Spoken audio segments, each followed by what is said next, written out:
খুনি হাসিনা কি করলেন না করলেন ইট ডাজন্ট ম্যাটার। তিনি যা বলেন তার উল্টোটা করেন, কারণ তিনি বলেছিলেন কখনো পালিয়ে যায় না, তো পালিয়ে গেছে। তিনি আসবেন বলছেন, হয়তো বা বিপরীত হতে পারে, কিন্তু সেটি আমাদের বড় বিষয় না। তিনি যা ইচ্ছে তাই করুক, কিন্তু আমাদের ছাত্র জনতা হত্যাকারী অবশ্যই বিচার করতে হবে। এটা হলো আমাদের দাবি, এটি ছাত্র দলের দাবি। প্রতিটি হত্যাকাণ্ডের বিচার পুঙ্খানুপুঙ্খভাবে হতে হবে। নট অনলি খুনি হাসিনা, তার যারা সাঙ্গপাঙ্গ রয়েছে তাদেরও বিচার হতে হবে। এটি হলো আমাদের দাবি। তিনি কি করলেন না করলেন ইট ডাজন্ট ম্যাটার। আমাদের কি হলো, আমাদের ভাইকে যারা হারিয়েছে, ছাত্র দলের যে সকল নেতাকর্মীকে গুম করা হয়েছে, খুন করা হয়েছে, জুলাই আগস্ট গণঅভ্যুত্থানে 142 জন ছাত্রদলের নেতাকর্মী সমর্থক হত্যা করা হয়েছে, তাদের বিচার করতে হবে। আমরা দ্বিতীয় কোনো লাইন বুঝি না। খুনি হাসিনা কী করবেন না করবেন সেটা বুঝে না। খুনি হাসিনা যদি পৃথিবীতে বেঁচে থাকেন, তাকে যে কোনো প্রান্তে থাকুক, তাকে এই দেশে নিয়ে এসে বিচার করতে হবে। এটি আমাদের দাবি, এবং সেই দাবি বাস্তবায়নের জন্য আমরা যেই প্রক্রিয়ায় কর্মসূচি পালন করা উচিত, আমরা সেই প্রক্রিয়ায় ছাত্রদের কর্মসূচি পালন করি।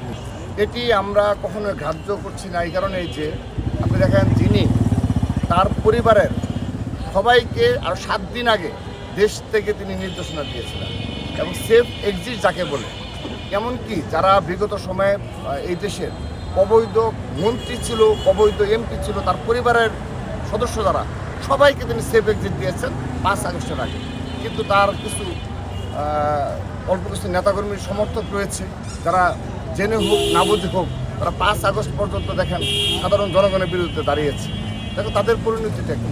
অর্থাৎ এই ধরনের দলের প্রধান যিনি, তাকে তিনি আর কখনো এই দেশে রাজনীতি করার সুযোগ পাবেন না। তার চেয়ে বড় বিষয় যেটি, যে জুলাই আগস্ট গণঅভ্যুত্থানে যে 1400 ছাত্র জনতাকে হত্যা করা হয়েছে, এবং বিগত 15.5 বছর 1000-এর অধিক বিরোধী দলের নেতা কর্মীদের গুম খুনের সাথে যে দল জড়িত, সেই দলের অবশ্যই বিচার হবে বাংলাদেশে। কারণ এই দেশে একটি রেভলিউশন হয়েছে। এই রেভলিউশনের পর কোনোভাবেই ছাত্র জনতা যারা 24-এর জুলাই আগস্ট গণঅভ্যুত্থানকে তৈরি করেছিল, সফল করেছিল, তারা কখনো আপনার কোনোভাবেই তার বিচার ব্যতীত কোনো প্রক্রিয়া আমরা মেনে নেবেন।